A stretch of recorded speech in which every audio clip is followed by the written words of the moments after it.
here's the number one shoe I saw in Europe, and I couldn't believe it, honestly, when I saw it, because it's such a staple for me. It's been such a staple for me since high school, and it's wild to me that everywhere I went, from Lisbon up the coast of Spain and France, Amsterdam, Bruges to Paris, everyone was wearing this shoe.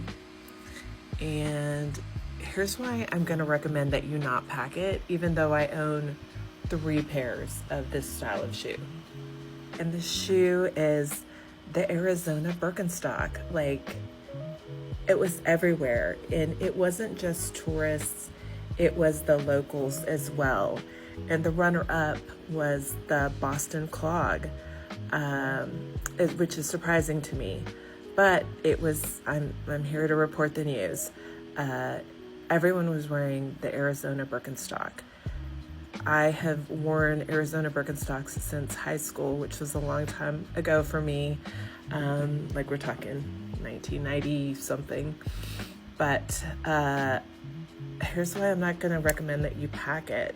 First off, you have to walk 20,000 steps a day. You don't have to, but let's just go on that assumption. The terrain in Europe is it's not smooth, okay? It's, you hear the cobblestones. Well, everybody talks about the cobblestones because it's a real thing. And you really need a good grippy shoe. But in addition, you need a shoe with a back on it. The Arizonas are slide styles, and I cannot stand behind that for travel. For every day, yeah, I wear my Arizonas literally every day.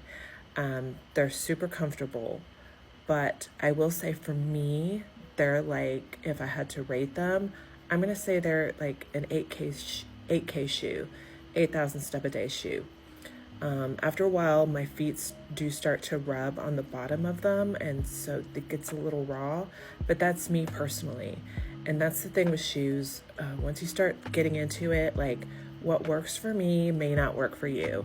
I put up a post on my Instagram about how I would never pack it, and so I got some comments about, oh, that's all I take to Europe. Yeah, of course, if it works for you, do it. Like, no hate. But I have particular foot issues. You may have particular foot issues.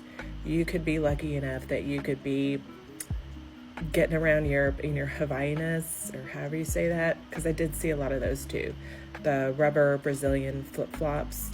I also have a pair, but those are my pool shoes. Like, I can barely, and they're my pedicure shoes. Like, when I get a pedicure, I wear them for my car inside, whatever. But I could never see myself just gallivanting around Europe in rubber flip-flops, just because they're not comfortable for me. So that's like the number one shoe I saw. And as far as Europe in the summer, if you want a sandal, you can check out like this post that I have, and I've done some exhaustive research on the best, combination of functional, cute, comfortable sandals. I mean, no, are these high fashion? I mean, they're cute. They're cute enough. And they're going to go with your travel dresses, and they're going to go with pants, and they're going to get you through the 20K step day, which is the goal. Like, you can have a cute shoe, but at the end of the day, if they have sliced up your foot and you have a bunch of blisters and you're miserable, like, that's not what your trip is about. You trying to say is, when I travel to Europe, I don't know about everybody else, it's a grind. I'm getting up, I'm up and down the metro stairs. Let's just take Paris as an example, and I have a list of things to see, and it's gonna take all day. You're walking all day, but the thing is, it's so fun and unique and special, and you're stopping at coffee shops and you're stopping for Aperol spritzes that, the 20K steps like flies by. But You will feel it if you're not wearing the right shoe. My stance as far as summer, since I just got back, was I just committed to the sneaker. I know my foot issues, like, I'm not gonna risk it. I just committed to the sneaker, and I knew I was gonna wear that 80% of the time. And I did, and I'm happy I did. I had absolutely 0.0 issues, and it was worth it. So when you pack a sneaker, here's what you need to think about. You need to make sure that it is gonna match with your travel dresses, your travel pants. It has to match everything in your travel capsule or what you're planning on taking.